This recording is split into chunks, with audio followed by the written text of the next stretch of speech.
Hello, and welcome to this lesson regarding simulated engine outs for airplane single-engine land.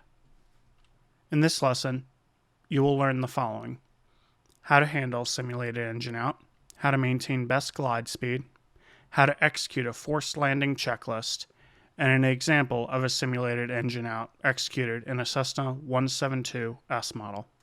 Disclaimer: do not attempt a simulated engine out maneuver without the proper training from a certified flight instructor. This lesson is designed to teach you the ground knowledge required to execute such a maneuver, however, should be supplemented with actual flight training from a CFI. So what's the purpose of a simulated engine out, and why do you need to learn it?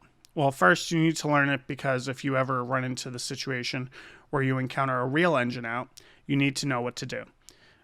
If you were never trained on it, that would be a really horrific situation, and that's why if you look at the image on the right side, this is part of the Airman Certification Standards for a Private Pilot issued by the Federal Aviation Administration.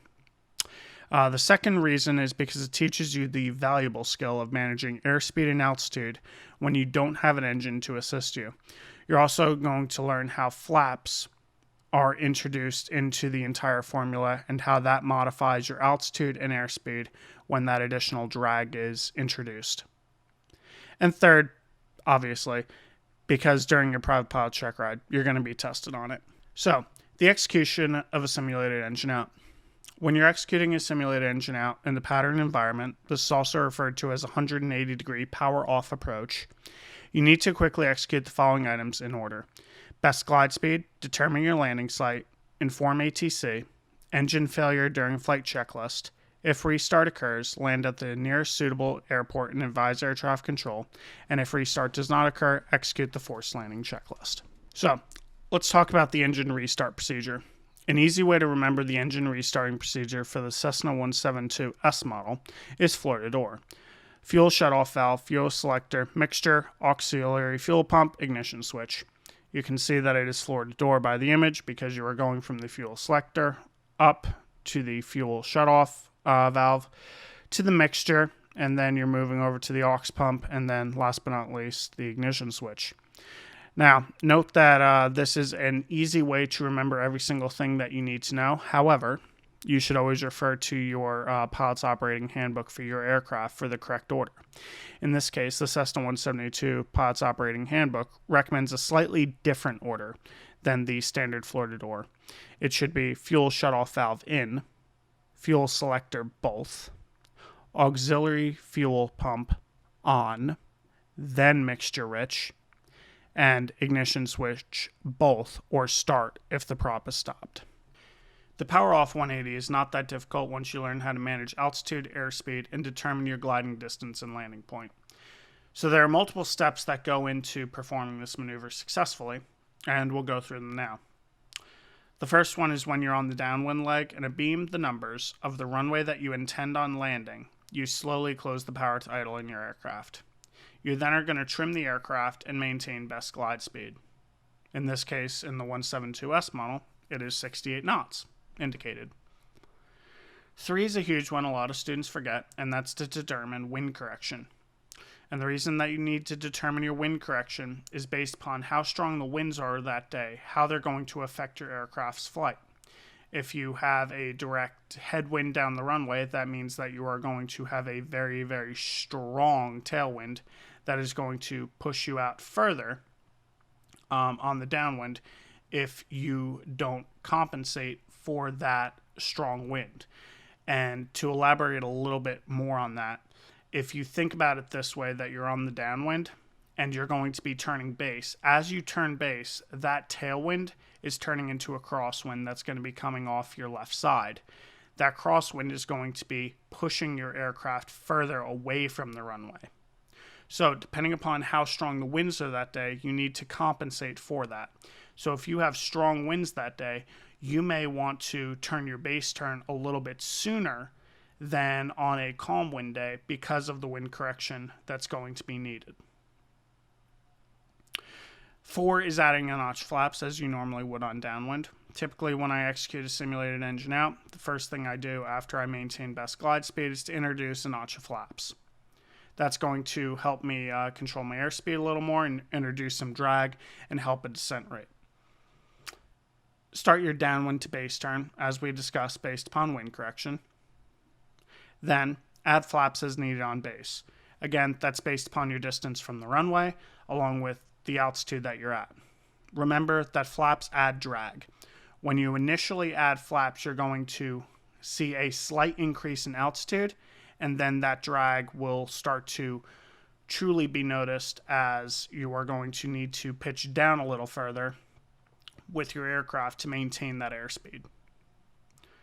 7 is obviously turn final and add flaps as required once the runway is quote-unquote made.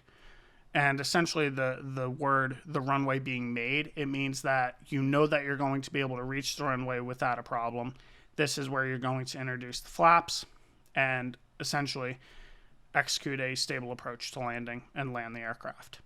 There are a couple of common errors that you need to look out for when executing the simulated engine out maneuver. The first one is being too wide a pattern.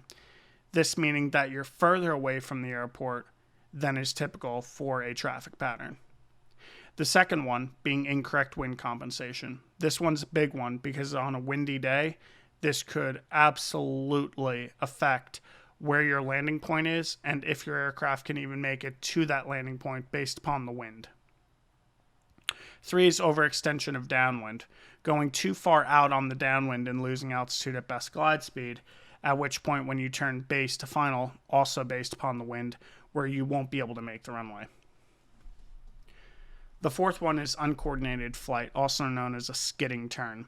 So this is essentially where you're in a left turn, but you're not assisting the left turn with left rudder. And we'll discuss a little bit about that in a moment. Lowering the landing gear too early. If you have a complex aircraft that requires you to have a retractable landing gear, remember that lowering the landing gear will introduce a significant amount of drag. So you need to know when to lower your landing gear. Adding flaps too soon. Same concept as landing gear. It'll provide you a temporary boost in altitude for a few moments, but it'll then stabilize to require you to have more of a nose down attitude to maintain your airspeed because you have now increased drag of the aircraft. Stretching the glide leading to a stall, undershooting. Students will typically run into this where they realize they will not make the runway, and instead of determining that and seeing it, and just going around and adding power back and doing it all over, they try to stretch the glide, and by stretching the glide, you're increasing the angle of attack of the aircraft, and that will then lead to a stall if you're losing airspeed because you're increasing the angle of attack. And the last one, but an important one, is forcing the plane down to make the landing spot. A lot of students will run into this where when they're learning the simulated engine out procedure, they'll be very conservative and not introduce flaps and not lose altitude as required. And when they do that, what that then turns into is them being way beyond the point of intended landing. And they try to get it down just by forcing the nose down. And doing that is adding airspeed and essentially removing your stable approach. And once you get into that ground effect, the plane's going to want to keep flying because it still has airspeed to keep flying. So avoid forcing the plane down. If you're too high when you're learning this maneuver, just go around and try it again. You can see on the right side here the NTSB accident number, Charlie Echo November 19er, Foxtrot Alpha 09er. This was a Cessna 172 that had to execute a engine out maneuver. And unfortunately, they lost their engine, and the pilot in command exceeded the angle of attack during a forced landing and led to a stall. It led to 1 fatal injury and 1 serious injury. When you're turning during an engine out, especially your downwind to base and more so your base to final turn, when you're turning, remember, the steeper the bank angle, the more drag and reduced lift is created. So essentially, you're going to sink more when you're in a turn, and you're also going to encounter adverse yaw, which we discussed before, where you want to introduce the rudder to assist in the turn to maintain a coordinated flight.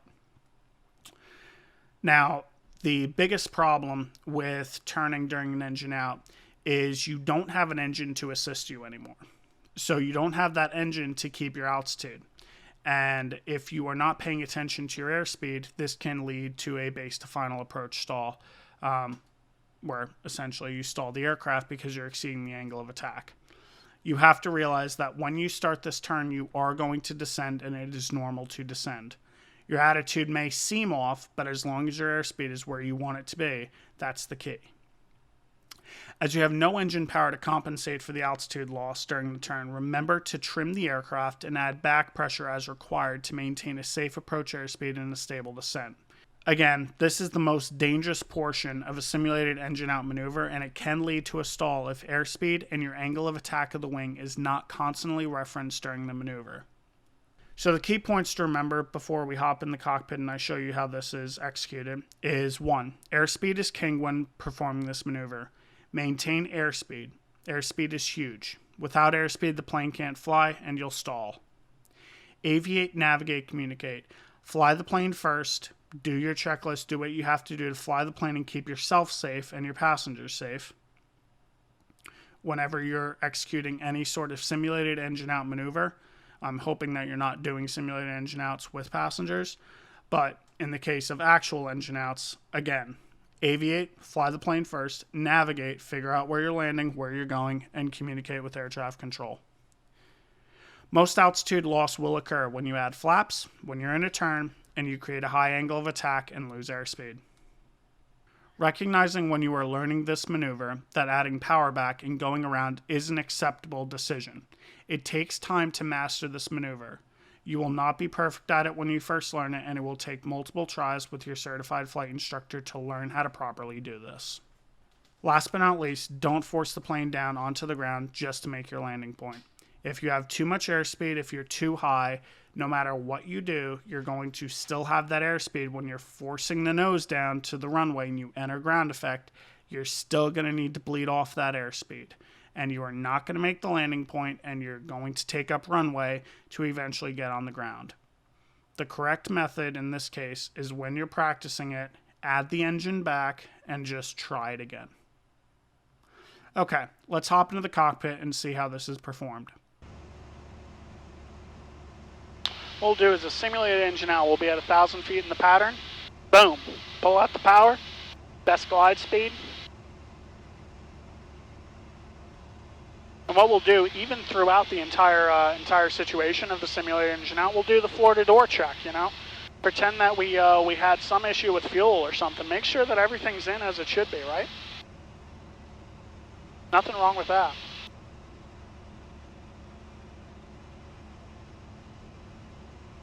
All right, 2,500 for 1,000. Direct the airport.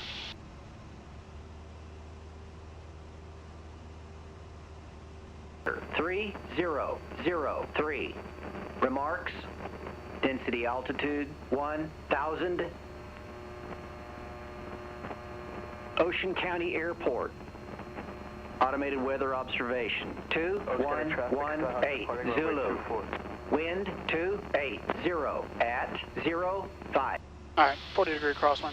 Ocean County traffic, Skyhawk 2 Sierra Pop running the midfield left downwind runway 24. We're going to execute a simulated engine out. We have the departing traffic in sight, Ocean County.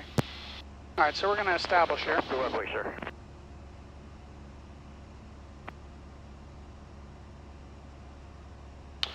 Alright, we're at 1,000. We're beaming the numbers at this point. Traffic, Piper, Sentinel, 414 and Tango. pull it. Coming off. Alright, we lost it. First thing we're going to do, best glide speed, 68 knots, floor to door, fuel, fuel, fuel. We'll go full. We have nothing. So I'm pitching for best glide, 68. Right? Notch 10 flaps. Ocean County traffic, Skyhawk 2 Sierra Pop is on the left base, runway 24 simulated engine out, Ocean County. And so we're turning our base turn at this point. I got the airport in sight, we're going to be fine. 68 knots, I'm maintaining that, guys. The entire time I'm maintaining that. When I have the runway made, I'll introduce those 20 degrees of flaps. Honestly, I probably have the runway made right now, but, you know, that's all right. Pitch up a little. Because I'm coming in high, right, guys? So we're going to introduce a little more flap, a little more drag, right? This is simulated engine out.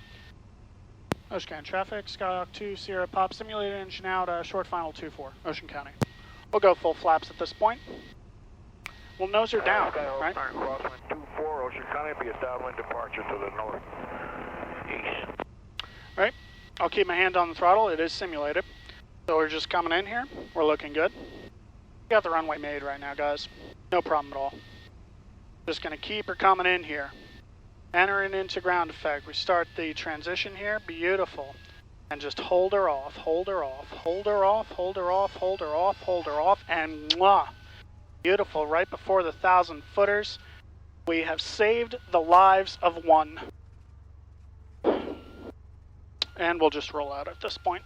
It's always good, guys, even after you get your private pilot's license or certificate, it's always good to continue practicing because you never know in the situation where you may need these skills. You know, there's nothing wrong with it. And I very much encourage people to always practice it. All my ground students, I tell them, even after you get your certificate and whatnot, guys, go out there, you know, do stalls, practice them, because you need to know how to recover from them in case it happens. Ocean County traffic, Skyhawk 20 Papa, clear of 24, taxiing back to Ocean Air, Ocean County. Now we'll do a ground lane there. Clear right, clear left. And that's it, guys. It is that simple, you know. You just, the more you practice it and the more you do it, the easier it becomes. It is second nature.